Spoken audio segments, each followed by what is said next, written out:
Welcome back to the channel, friends. I'm super excited to present to you today a video that I've been really looking forward to. I'm here with the CEO and co-founder of Bondora, Pärtel. Great pleasure. Thank you for your time today. Thank you for inviting me. Really excited to bring you a platform. As you know, I only talk about platforms that I can really generally recommend and use myself. And as you know, that I also have quite some funds of my own money there. Otherwise, I wouldn't talk about them. And that's why I'm even more excited to be here today and get some insights into the platform, who's behind it, security point of view, what are new features coming up. So let's start off with the first question. We have a couple to go through, so I'll put some chapters so you can skip around to whatever is relevant for you. But the first question, of course, first and foremost, people sign up to Bondora because of the high interest, right? That's what we know it for and love it for.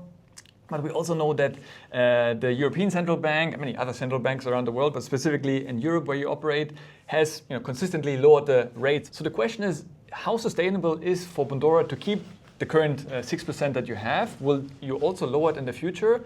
Or potentially likewise, if they increase the rates, will you maybe pass some of the increases on to users as well? So we've been trying to keep our Go and Grow target returns stable over long periods of time, because this is something that our customers have always told us, that stability, the near instant liquidity is something that they value the most. Yeah. Over the past 8 years, we've only adjusted the rate once, when we now sort of removed the second tier, which was the Go and Grow Unlimited, and the entire sort of return rate is at 6%. This return rate is set in a way that it can be sustainable for a longer period of time. Nice. We don't simply look at what sort of like short-term money markets or sort of like bank deposit rates are immediately doing. When defining the rate, we look at, first of all, what are the lending returns that can be achieved in the different countries? What are the risk buffers that need to be put in place to make sure that we can deliver those returns to investors over a long period of time? What are obviously the operational costs with it? And of course, what is the competitive landscape? Sure. At this stage, we don't have any plans to sort of lower or increase the rate. Of course. Yeah, that's also nice to see, because sometimes you see some, maybe competitors or other partners that I see where it fluctuates every month and you kind of, all over the show, and then you have to change. So it's nice to see consistency. So at the same time, of course, Bondora doesn't have asset protection as such as maybe a bank would have. So how would you explain to someone who maybe wants to put a larger amount, let's say up to 50,000 euros, would they have to worry about it? What kind of security measures you have in place for them to obviously safeguard their funds on the platform? Sure. So we take risk management really seriously. And over the years, we built up a multi-layered system that ensures that we can deliver the return targets we're advertising. First, most important component is that when someone invests, let's say, doesn't really matter if they invest 50 euros or 50,000 or 500,000, then that money is diversified across hundreds of thousands of loans across multiple countries, multiple customer segments, multiple risk categories. Okay. So the risk that every individual loan poses on the portfolio return is fractional, very fractional. And that level of diversification is impossible to achieve almost in any other type of a product. So even if you take ETFs or other sort of like index funds that are popular, then even there you may have a portfolio of like maybe 20 stocks, maybe 100 stocks. In our case, that diversification is across hundreds of thousands of people across Europe. Okay. And as you know, we lend in multiple countries in Europe. That's one thing. Second thing is the way we do underwriting. We have created advanced decision engines that individually price and risk assess every single loan application that comes to us. So we're very able to uniquely understand the risk and return profile of every loan and underwrite accordingly, price it accordingly. And that engine is trained with data that we've collected over 17 years of existence. That's a long period, huh? Third, obviously, when something happens to individual loans, we have processes in place that use local courts, different processes, slightly different in different countries, to litigate and collect the money even in case of a default. Okay. So almost in every single instance, we use the local legal system to recover. That recovery process may take time. Sure. But it's very effective, and we've recently released a lot of data around this in our blog. And then fourth, we have gone through, I think by now, probably like 10 different crises. Right? We started out in during the 2008 financial crisis. We've had Brexit, we've had Brexit, we've had recessions in every single country. Estonia has been in a recession for 2 years during that period of time. You know, we've had COVID-19, we had the inflation period, we've had, you know, different world conflicts. So the company and the portfolio is stress tested in a number of cases. And I think that level of track record and consistency and stability is almost impossible to find among alternatives that people have for their investments. Definitely. And for me, as an investor myself, that was a big point, to be honest, to trust you. Because 17-year track record is really impressive, I must say. So really kudos. And maybe we'll come to this later on, but also a really big compliment to the statistic page that you have. So it's updated on a monthly basis. You can really get the latest insights and very transparent, you know, because I work with different platforms and brokers and crypto exchanges, all these things. But it's often very hard to sort of understand what's happening with the platform or service provider. And you're very transparent about this, which I really value and appreciate. So I think. And this is one of the areas that we have been investing more this year, and we continue to invest in, so that people have easy access to not only the numbers but the context behind it. So if you look at our blog series that we're posting about, like, what are the returns of the loans, but also like how does it make up, like what are the defaults, what are the interest rates, and what is then the recovery. And so that the people get the context. But all in all, you know, the product we're providing delivers stable returns, near instant liquidity, and it's no hassle. Like you can go into the details, you can get all the data there. We have now, since last week, also republished a data set that will be updating periodically. That includes data on all our loans we've ever issued. So all of that information is there for people who want to do their own, you know, double checking or understand the mechanics. But for most people, it's a completely hands-off experience. 100%. That gives them stable, strong returns and a cornerstone of their savings. Definitely. I mean, my mom, sorry if you're watching this, she's not particularly digitally gifted, let's say, and she's using Bondora because it's just so simple. It's as simple as it gets to start investing. So really kudos to whoever came up with the UX design there. Hypothetically speaking, if Bondora was, hopefully it won't, but to go out of business, what would happen to users' funds? Like, how would they get, you know, their money back, so to say? Sure. So first, as I said before, like, it's a very highly unlikely scenario that anything would happen. You know, we've gone through 17 or 18 very turbulent years, right? You know, as I mentioned, from the different crises, the different wars. But for the past 8 years, the company has been profitable. You know, since 2016, we've been profitable, and I think in the sort of alternative investments landscape, we're one of the few that actually has that level of track record. Not only simply the assets and the asset performance that investors can access, but also as a company. Right? Because there are multiple players that may give you access to different investment opportunities, but those platforms are still to yet return money to the shareholders, which always poses a question that how long will they exist? We have that track record. We have 8 years of consistent profitability and 17 years of performance track record. Now, putting that aside, if for some unprecedented event, anything would happen to Bondora that would force us to shut down the business, then what's important to understand is that the loans that people invest into or the receivables they buy belong to them. Okay.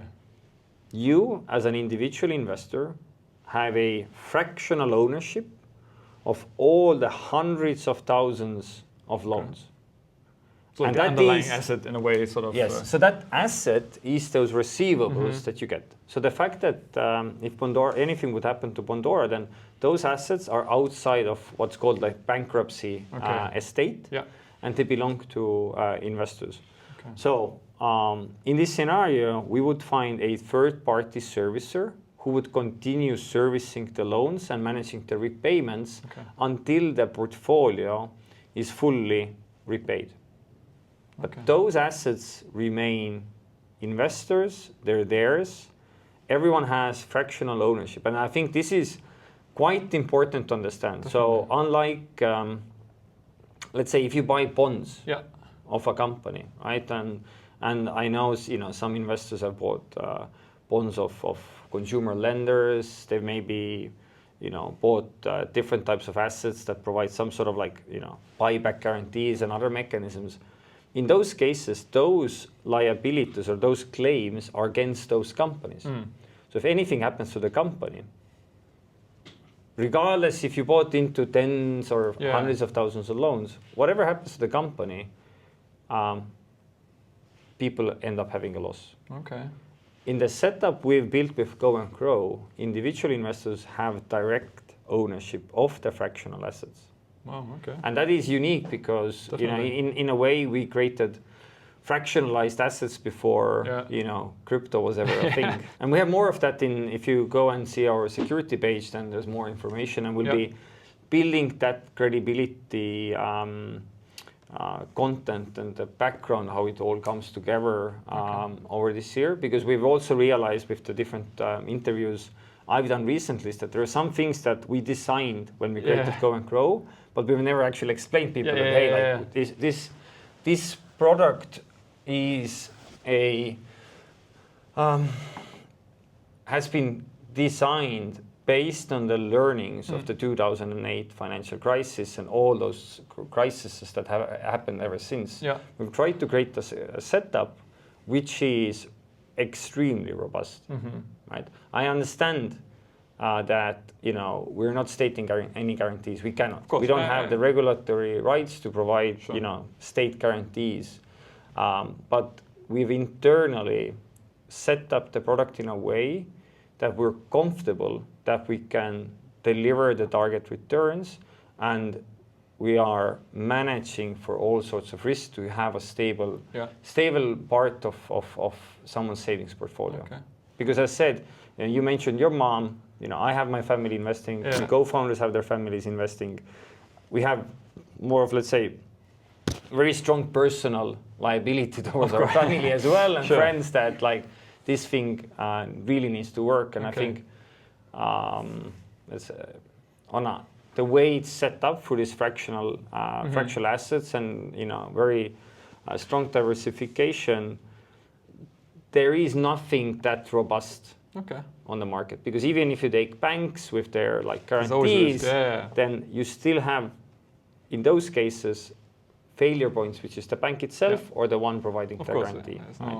Not that there's anything wrong with the bank guarantee system. I'm trying to say that you should sort of like second guess, but I think overall the structure behind Go and Grow is more robust than almost anything else on the market. Nice. I remember, I think in one of your blog posts or statistics even show, obviously we as investors get the 6%, but obviously you as a provider achieve a higher rate, and some people are saying, well, they should pay us a higher rate in return. But actually, I think for us investors, it's reassuring to know that you have a surplus which you can use in difficult times to buffer, right? So otherwise, they would have to constantly adjust the rate. So I think that's really healthy to see. And once again, the transparency is really helpful for investors like. Obviously, and that buffer is there so that we have buffers for the credit risk. For both the things that we price in as well as like an unexpected ranges.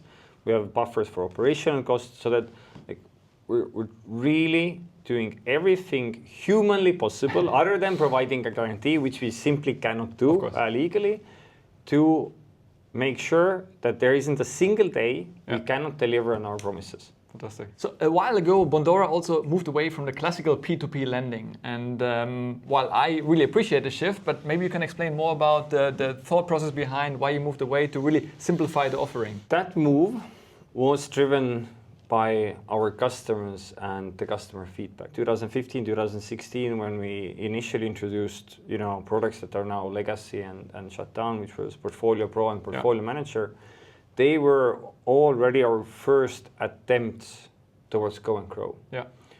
We had already back then feedback from the customers that, whilst everyone appreciated the transparency and statistics that we provided, the people who use Go and Grow today and the people who used to use our other products have a job.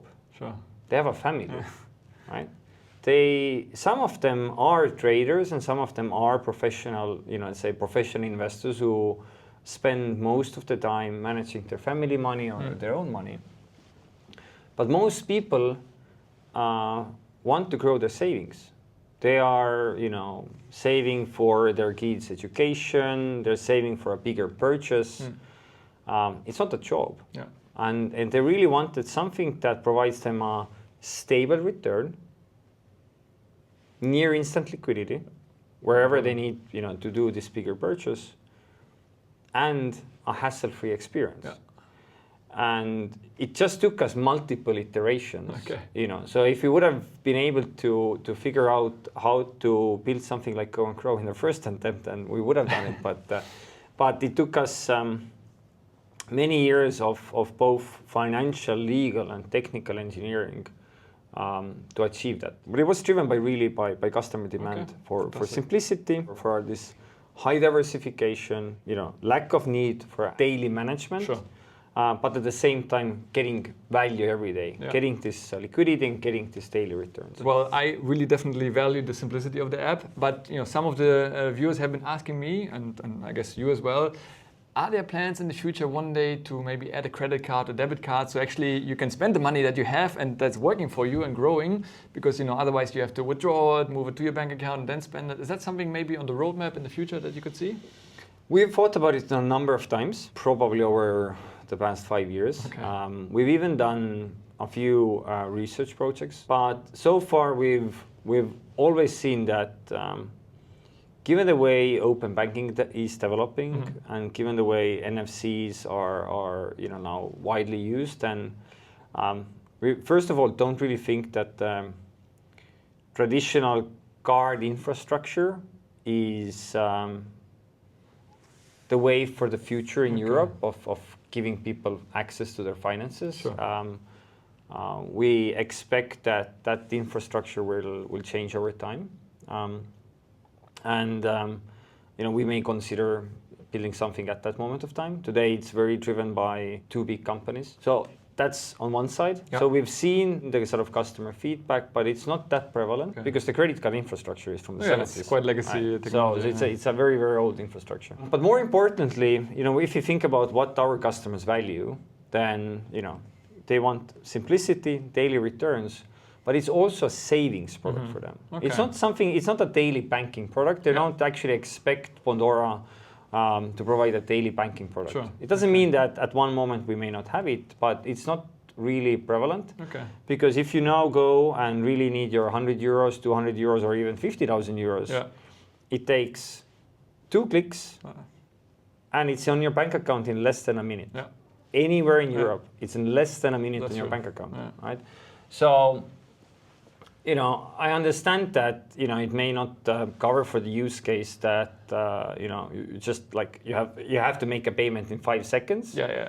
But even if you go into the shop and you decide, hey, I'm going to buy this, bike or whatever, a bigger purchase that you may need to do, then it takes less than a minute. Yeah. And I must admit that I've done it as well. Like I've gone to a shop and because I keep my spare sort of like savings and cash on Go and Grow as well. And I thought that, okay, I actually need to do a bigger purchase right now.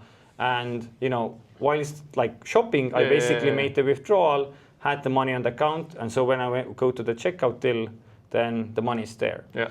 So I think that the user experience of the Go and Grow today on the sort of payment rails that we're using today is already really good. Okay. And rather than integrating, a legacy and relatively costly rails of the past.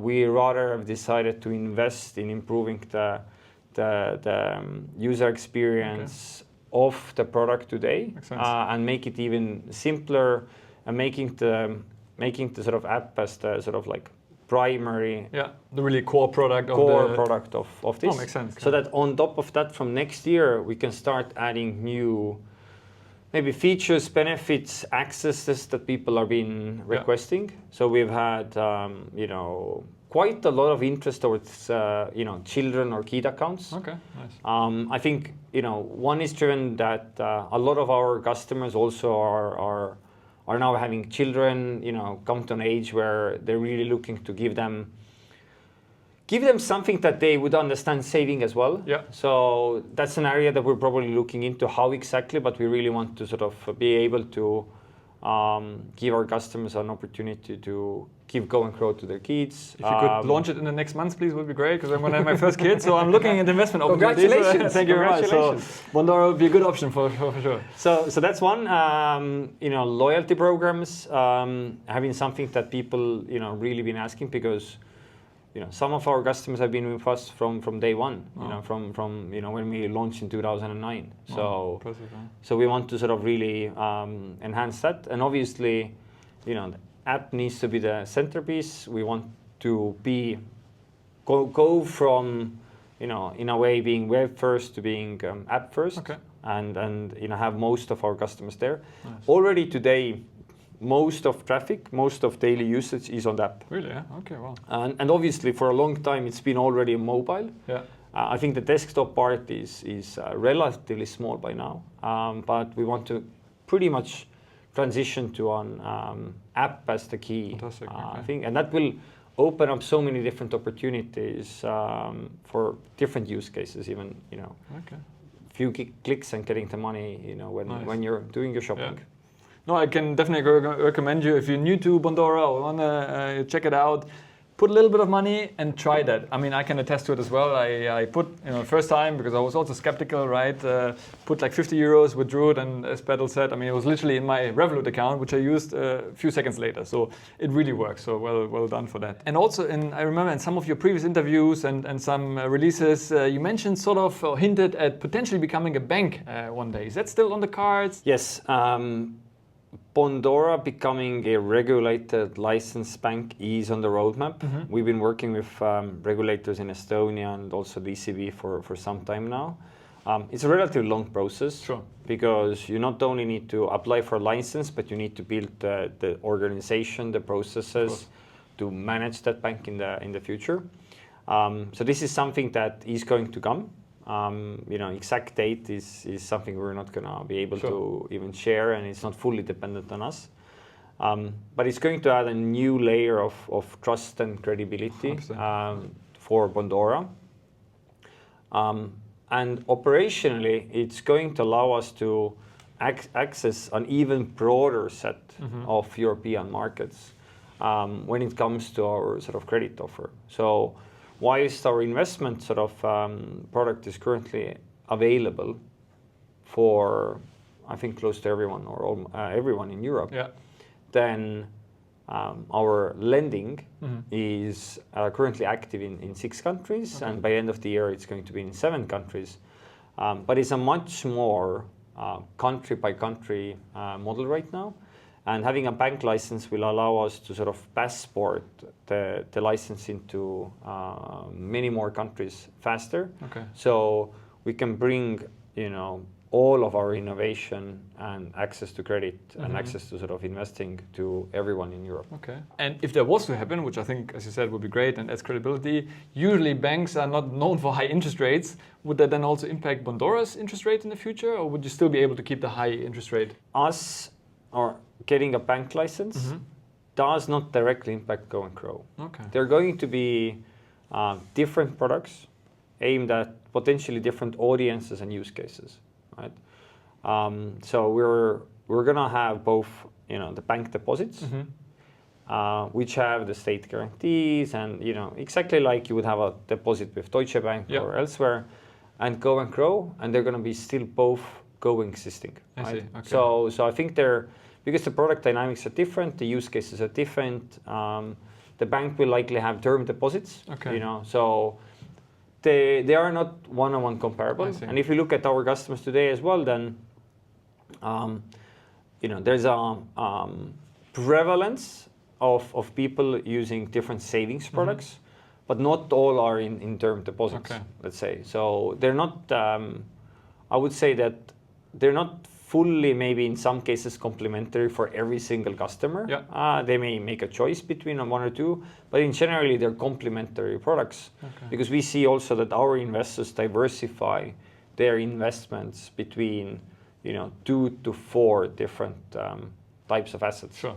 Makes sense. I mean, I'm always all about the diversification, so that's a very important part indeed. All sounds nice and dandy, but let's imagine there is a competitor, which there are, and hypothetically speaking, they had unlimited funds.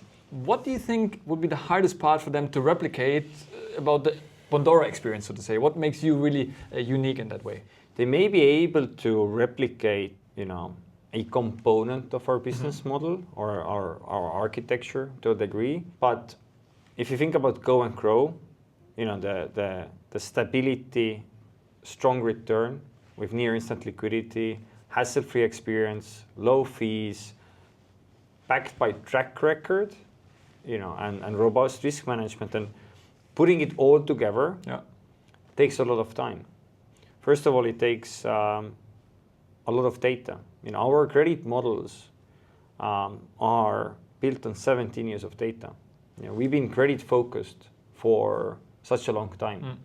And building a Go and Grow like product with anything other than these types of credit is almost impossible because you wouldn't have that level of diversification. So first, the advantage that Bondora has over those competitors is we've had 17 years of focus around one asset class. You know, we know the ins and outs of consumer finance. We've invested into Go and Grow for now 7 years. We know how to manage the demand and supply. We know how to manage diversification, and we have the data to show us what's going to happen when, you know, markets crash. We have data to understand what's going to happen with when there's big conflicts in the world, and that track record and granular data that comes with it. I think is hard to replicate. So the combination of the team, the technical infrastructure, and the data together that is now supporting both Go and Grow and its value proposition, and, you know, our consumer finance product and its value proposition is just a very hard thing to replicate. Amazing. Now, talking about, obviously, your key focus market is mostly Europe, as a European company, but I have viewers from all over the world, and a lot of people ask me they're very excited about Bondora and want to, you know, benefit from the high interest. Is that on the roadmap in the future to allow investors from other countries outside of Europe to potentially invest in the platform? Currently, our focus has been on European Union. It's a bit more complex. It's actually European Economic Area, and then there's Switzerland, and there's a few constructs. So, but let's broadly say we've been focusing on Europe because it allows a single regulatory regime and access to probably the wealthiest single market in the world, you know, or one of the biggest next to US. If we go outside of Europe, then we would need to start following the various local procedures and local laws and licenses that make it complex. And so far, we've seen that there's a lot of growth ahead of us still in Europe. I mentioned we have, you know, over 200,000 retail investors, but that should be maybe 2 million, maybe it should be 20 million, maybe 100 million. So I think there's a lot of growth ahead of us still in Europe, and that's why we haven't looked outside. Because we want to provide a very good experience. And the moment you go outside, then it becomes tricky because of the various sort of anti-money laundering laws that are different, the investor vetting laws, meaning to how to identify if it's a retail investor, institutional investor. There's a lot of complexity. And for us, having a seamless experience and a simple sort of customer experience is key. And that's why we are not looking at expanding outside of Europe right now. How do you manage to balance between investors and then getting the loans? Like, I think that's you need to have both in parallel. Like, how do you find that, and is that sustainable long term, or do you find that to be a challenge going forward? We've done this for now 17 years, Sure. right? And that the systems we have in place for forecasting our volumes of both on the sort of retail investor side, the inflows, the outflows, also the portfolio dynamics and new originations are very sophisticated. And we have systems in place that give us these alerts to understand of what do we need to change, do we need to increase our originations, reduce originations, increase funding, reduce funding. So that sophistication is, I think, one of the core assets we've built as a company, both in terms of technology, that allow us to balance both of these businesses. How does Bondora, again, differentiate itself from other platforms that are out there, many of them in the Baltics also, that are often also having promotional offer and paying high interest, maybe a bit more attractive for at least limited time periods? How do you stay relevant and compete with them? The 6% at very attractive interest rate, combined with near instant liquidity, with ease of use, low fees, a tax efficient system, underneath being long track record and very robust risk management. That combination is not available through any other alternative offer on the market. So once again, you can have any competitor coming with seasonal offers that only address one part of the value drivers we provide to our consumers. But I don't think that's really enough to fully compete with what Go and Grow can provide as a solid, foundation of someone's savings. And again, I can attest the same. I mean, obviously, I want to also maximize my funds, so I keep on checking regularly different providers. But as I said, it's often very seasonal. So you have for 2-3 months promotional rate, but then they go lower. Then you have the more higher risk potentially. And sometimes, if it's too good to be true, it often is, right? So you want to also have something a bit more conservative, but really sustainable for long term. And I think 17 years in the finance industry, it's really a track record that you can be proud of. So Pärtel, thank you so much for your time. Thank you so much, Guy. Keep up the great work. Really, as I said, I'm a passionate user of the platform myself. It doesn't get simpler than that. So if you want to start investing for yourself, try out the platform. Have a link down in the description below, which will give you a 5-euro welcome bonus even. So definitely check it out. And the next up, also check out this video over here, where again, I'll give you a more deep dive into the Bondora platform, which is very simple to use, but still I'll show you a little ins and outs. So as always, thanks for watching. Stay healthy, get wealthy, and I'll see you in the next one. Ciao. Thank you.